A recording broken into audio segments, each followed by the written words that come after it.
What's the big deal about an activist judge? Why not have them? You have Democrat judges, you have Republican judges. Well, judges aren't supposed to be activists. Welcome to the Doug Tenable channel. We're going to go into this with a post by Jim Jordan. Joining me now is House Judiciary Committee Chairman Jim Jordan. Mr. Chairman, great to see you. Thank you so much for being here. Be back. Good to be with you, Maria. So some lawmakers say they want to impeach these judges who are trying to stop President Trump. What will this hearing accomplish? Tell me what you're expecting. Well, we're going to highlight the bill we passed 4 weeks ago out of committee, a bill that says when you got some district judge in California, for example, who issues this injunction, it shouldn't apply nationwide. It should apply only to the parties in the case in that respective jurisdiction. So we'll highlight that bill that the speaker is going to put on the floor, the leader are going to put on the floor tomorrow. I'm going to repeat that just in case you missed it, that a judge's jurisdiction is not supposed to be for the entire country. Otherwise, this is what Alvin Bragg did when he went after Trump, all right? They should have a very narrow jurisdiction within their state or within their community, within their boundaries. You can't have a judge out in LA going after Trump. Thank you, Mr. Chairman. Who decides? That's the fundamental question. Who gets to make the call? Is it the guy whose name was on the ballot, or is it some bureaucrat? Is it the guy who got 77 million votes, or some district judge? The left always says, trust the bureaucrat, trust the judge. It's the Faucis, it's the Boasbergs who get to make the call. After all, they're the experts. They're smarter than we, the people. They're smarter than all us hillbillies in flyover country who voted for President Trump. Trust them. That's not how it works. We, the people, have the power. You know what's interesting? For all the left's talk about democracy, they don't really trust it. Last summer, they kicked their nominee off the ballot without a vote, without an election, and they put someone else on the ballot without a vote, without an election.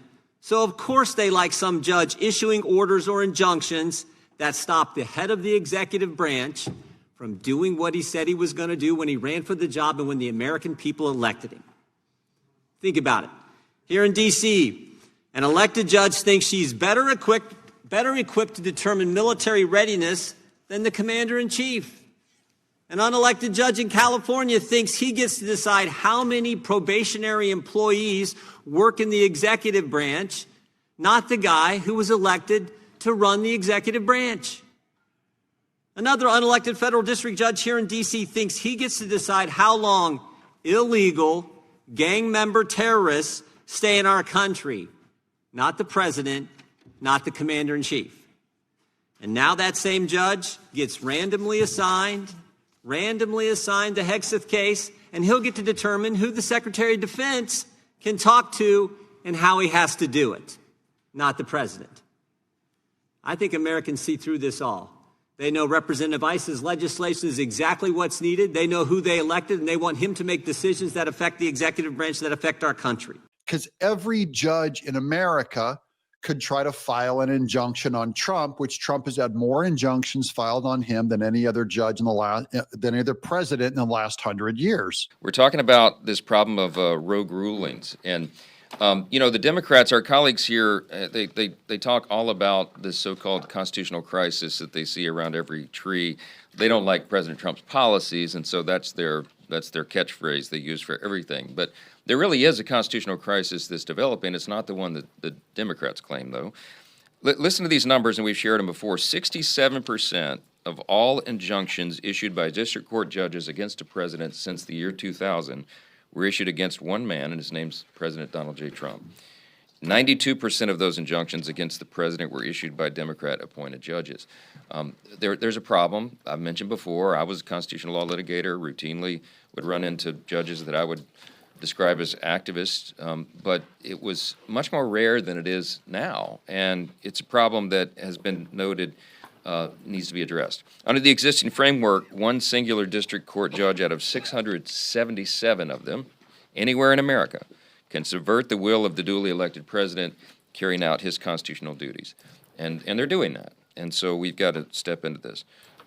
Despite the American people's wholesale rejection of Democrat ideas at the ballot box, you have activist judges who are abusing the system to legislate from the bench. That's effectively what an activist judge is. This is not how the system our founders designed is supposed to work. Under our Constitution, we have three co-equal branches of government, each with the ability to provide a check on the other. And we do have that authority. Democrats seem to have forgotten that. I mentioned at a press conference or a gaggle, maybe it was last week with all of you, I can't remember so many of these, but somebody asked me repeatedly about, impeachment, and they asked me about our authority under the Constitution. What authority do we have under Article 3? The Congress is given the authority to determine, define, fund all lower courts. Only the Supreme Court has mentioned itself in the Constitution, and the lower courts are within the purview of the Congress. And I was asked, and I offered the answer, yes. I mean, we could defund those courts. I wasn't saying, let me clarify, I wasn't saying that we're doing that. I was trying to describe what the Constitution says. Go read it for yourselves. We have broad scope. We have all authority over the lower courts, okay? We're not defunding courts, and we're not doing anything other than limiting in this legislation the ability of a judge to issue a nationwide injunction, because that is the problem that has gotten totally out of control. And we need this check on the judiciary, and I think we're going to prove that on the floor. One activist judge should not issue a nationwide injunction against the president's policies, and these district courts have to stay within their constitutional bounds. So something corrupt is going on. It's going to have to be settled through the courts. It may have to go all the way up to the Supreme Court just to describe and say, a judge has to stay within his jurisdiction, and he can't go do judge creep, mission creep up to the president. There, I hope that explains it. And we'll pass out of the House. And then we'll talk about just this broader fundamental question of really who decides. Is it the guy who put his name on the ballot, or is it the bureaucracy? Is it the guy who got 77 million votes from We the People, or is it some district trial judge in Timbuktu, California? And I think we're going to get to the heart of that issue and talk about things we can do in the legislative branch with oversight, with legislation like the bill we're going to pass tomorrow, and of course using the appropriations process and any other tool that we want to keep on the table to potentially use to make sure the people's will gets done through the guy they elected on November 5th. Well, it's pretty incredible to me that the judge could actually make this stunning notion that he wants the flight to go back to America when we're told that there are Tren de Aragua dangerous gang members on the flight going to El Salvador. Yeah, I mean, the American people have common sense, and they look at this and they're thinking like, wait a minute, this judge said, turn the plane around, bring the bad guys back here. The bad guys who were here illegally, who did terrible things, who are part of an international gang, a terrorist organization, the Tren de Aragua gang, which everyone knows is no. Okay, I'm going to stop him right here, because you can call all the names you want, Jim Jordan. He can go up and say, hey, these are bad guys that the judge said you have to bring back to America. All that is just frosting. Does the judge have the right to do it or not? No amount of details you can bring and go, look, these guys are serial killers, or they're dressed up like clowns, or they're riding horses. That does not tell me if it's legal or not. I know that's why we all emotionally want them out. Get them the heck out of the country. They're criminals. Of course, deport them or throw them in prison for life. I don't care. I just want to know what's legal. And that's the thing that they're avoiding here. That legal matter has to go to the Supreme Court. It doesn't matter if they're drug addicts. It doesn't matter if they're aliens. It doesn't matter if they're tax accountants and really nice people. Either the president has the right to do this, or a district or a federal judge, a lower judge, has a right to override the president, and that makes every judge in America more powerful than the president. Senator, a universal injunction is what we call an order from a court enjoining the government in a way that goes beyond the parties to the case, but applies nationwide, or in some cases universally, to enjoin the government. Is it sometimes referred to as a nationwide injunction? Yes, it is, Senator. What's the statutory basis for a federal judge issuing an order that affects people other than the parties before the court? I'm not aware of a statutory basis, Senator. There is no statutory basis, is there? No, Senator. What's the United States Supreme Court opinion which interprets the Constitution in a way that allows a federal district court judge to do this? Can you name me that case? I'm not aware of one, Senator. There isn't one, is there? I'm not aware of one, Senator. Explain to me how this works. How can a federal judge issue an order that affects everybody else other than those in front of him or her? How is that possible? It shouldn't be possible, Senator, but district courts do it all the time. I think on the theory that the courts need to enjoin a federal policy from going into effect, and they often will enjoin it as nationwide, so all non-parties are protected by that injunction. I thought that if you wanted to affect parties who aren't in court, you had to file a class action. That's correct, Senator. So why don't the federal judges, instead of issuing a universal injunction with no legal basis, tell the plaintiff, look, you got to go file a class action if you want to impact parties who aren't subject to my court? Senator, the Department of Justice makes that argument all the time in our briefs. I think in many cases, class actions would be inappropriate. They wouldn't, the plaintiffs couldn't satisfy Rule 23 to establish a class. So they couldn't? Correct. So they prefer to ask for a universal injunction? Yes. Does this encourage forum shopping? Yes, Senator. Not only does it encourage forum shopping, but also district shopping and filing multiple strategic lawsuits to find one judge that will enjoin a single policy nationwide. If you have 5 lawsuits, only one of those 5 cases needs to be successful. Okay, we've established that there's no basis in statute and no basis in Supreme Court precedent for a universal injunction. How about a common law? I mean, universal injunction is basically an equitable remedy. Did this exist in common law courts in England on which our law is based? I don't believe so, Senator. I think the government has cited cases from the Supreme Court that says, courts are really bound by the scope of relief that a court in equity would have granted back in England before the founding. And the courts at that time would grant relief to the parties in the case, not far beyond A universal injunction as a remedy is unknown in English common law, is it not? I haven't done the research that far back, but I'm not aware of I have. It's unknown. Wasn't part of equity. Only about 27 universal injunctions were issued in the 20th century. Does that sound about right? That sounds about right, Senator. But 86 of them were issued against President Trump in his first term. Is that correct?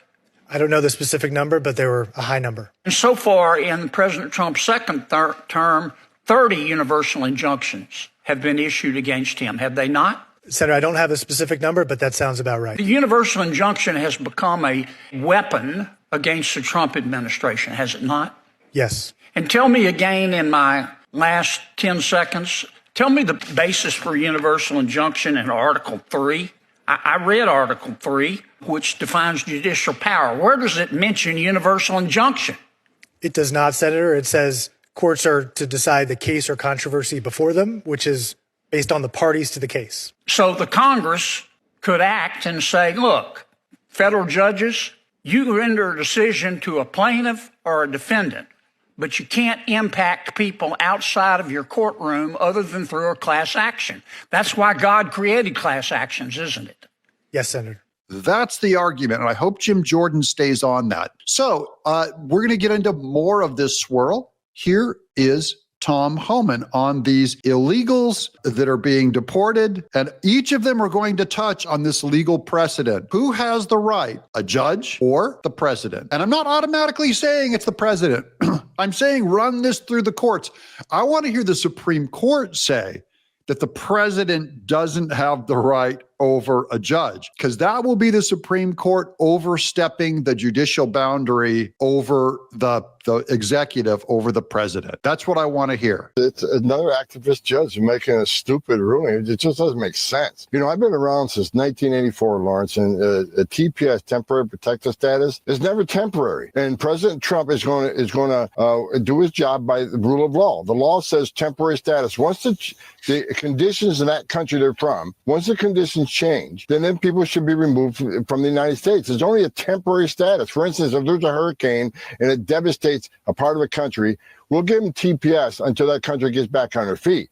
But TPS isn't meant to be decades long. So President Trump, who's promised American people, we're going to enforce the laws enacted by Congress and signed by the president. We're going to use the laws of this country to secure the border and enforce our immigration law. That's exactly what we're doing.